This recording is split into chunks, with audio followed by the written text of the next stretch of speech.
Hey, what's up guys? Welcome back to our YouTube channel and welcome to this video. This is John from Programming Knowledge and this is part 9 of our PWA tutorial for beginners. And from the previous tutorial, we have added the resources into the browser's cache and then use that resources whenever the app requests that particular resource. So in our app, we have here the service worker files. So this is what we have so far from the previous tutorials. We have implemented service worker and then we implemented the interception of we intercept the fetch event and then we try to respond or create our own response and we check if the cache contains the particular request by our app. Then later on we could return the cache resource or return the event itself.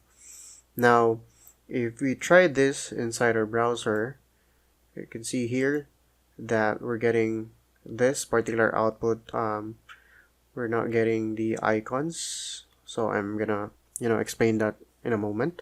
But for now, if we try to make this offline, so for example we go to network tab right here and change this into offline.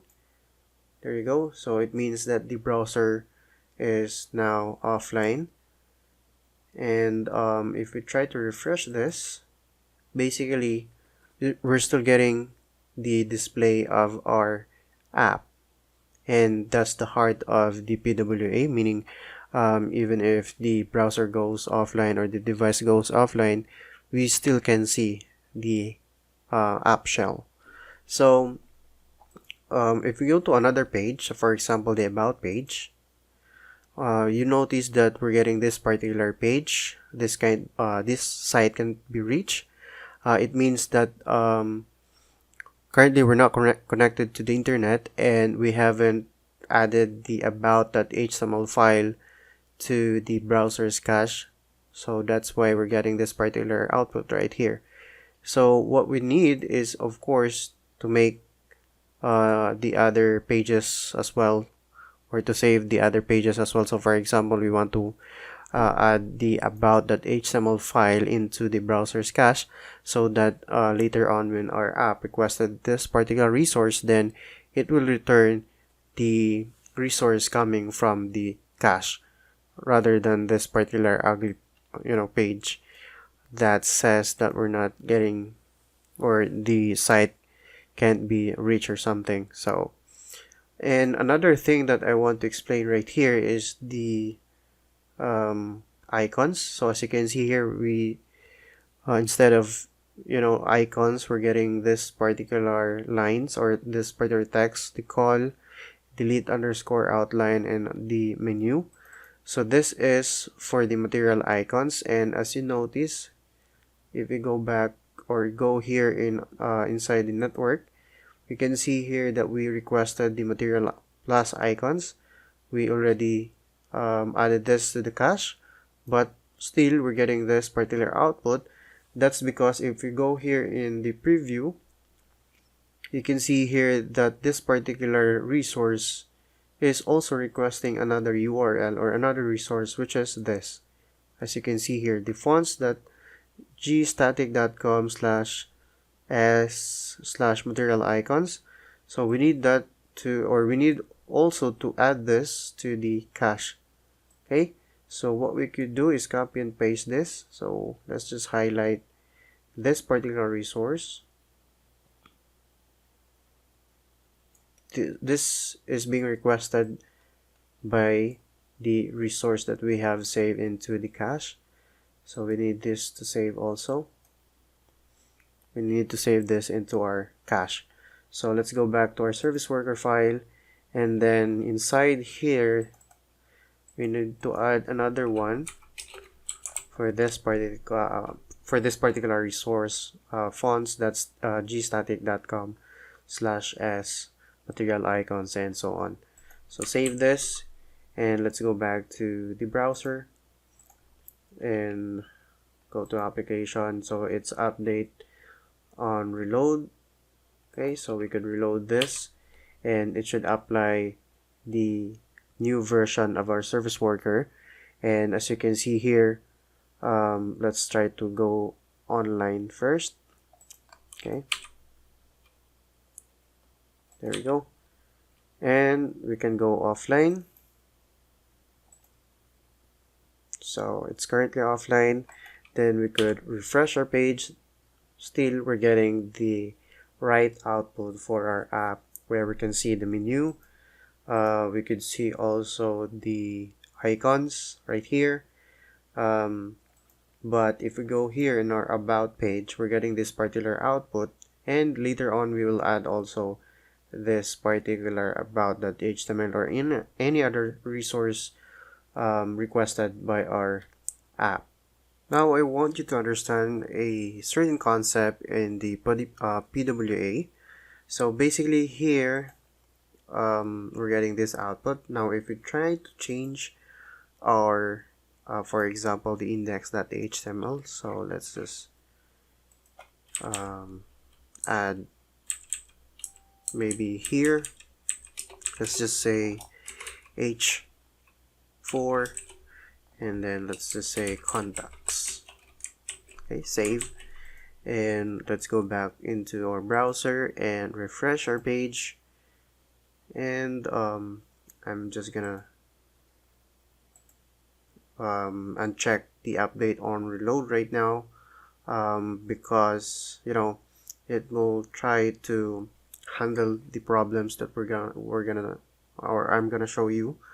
And I'm gonna uncheck this also, the offline mode, and let's try to refresh this. So basically now we're getting this output, but we change our index.html to display the contacts h4 right here. But if we refresh the page, we're still not getting the contacts h4 tag, right? So that's because we are requesting the resources coming from our cache, and we're intercepting the fetch event. And if that particular request event is present in the cache, then return that particular resource, otherwise return the request. So currently we're not getting the up-to-date version of our index.html, because currently this is coming from the cache. Okay, now what we could do to solve this particular problem is to version our cache, meaning we will try to add new version for this particular cache. So for example, this will be the old version, and then we could add a new cache, which is version 2 or something. So we could do that inside our service worker file. So we could add here the, for example, version 1 or v1. There you go. Save that. Save our service worker file, and then go back to our browser, refresh our page, and if we go here inside our cache, as you can see here, we do have two cache versions.